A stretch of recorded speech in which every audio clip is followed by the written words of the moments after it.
I wanted to talk next about physical exercise because it turns out that we are very sedentary now during the pandemic. All of those movements that we had built into our day, walking to work, walking to lunch, you know, just even walking to the shuttle and all of that after, we just don't have those movements. I think some of us may, move a total of 1,000 steps a day if we're only going to the fridge and to the restroom. So it's something that I think that is very important. All right. So, as I alluded to, exercise is not a luxury, it's a necessity. And it's so important to help us maintain our weight, to help us manage stress better, to help optimize our sleep, and also to help decrease risk for depression. It turns out that exercise seems to do almost as well as medication in certain individuals who have clinical depression.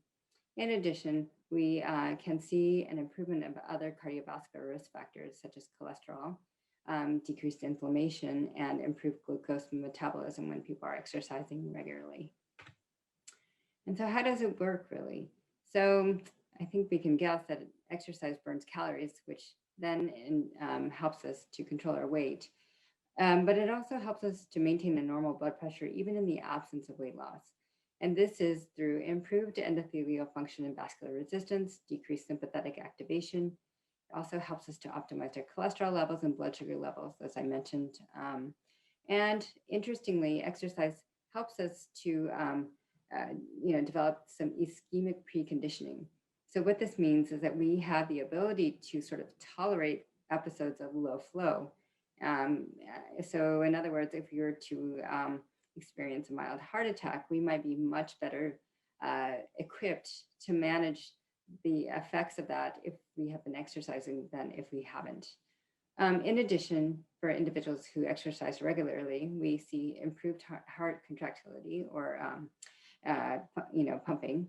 We also see decreased reperfusion injury. So what this means is that when circulation is cut off, there's injury to the tissue. But it turns out that when that circulation is reinstituted or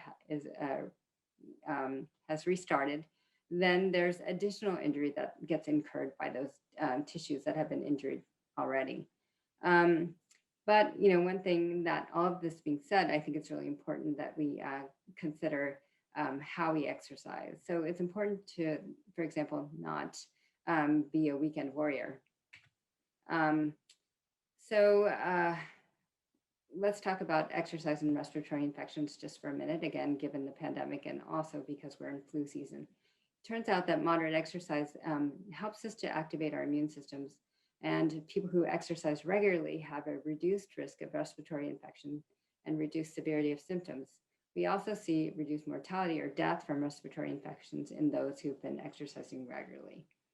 And it turns out that even in the setting of a cold, you can engage in decreased intensity exercise with some benefits of your symptoms.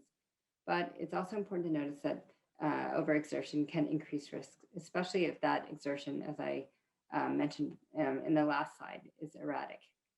And, it's good to stay in bed if you have fever, shortness of breath, or like a bronchial or a deep cough that sort of originates in the lungs.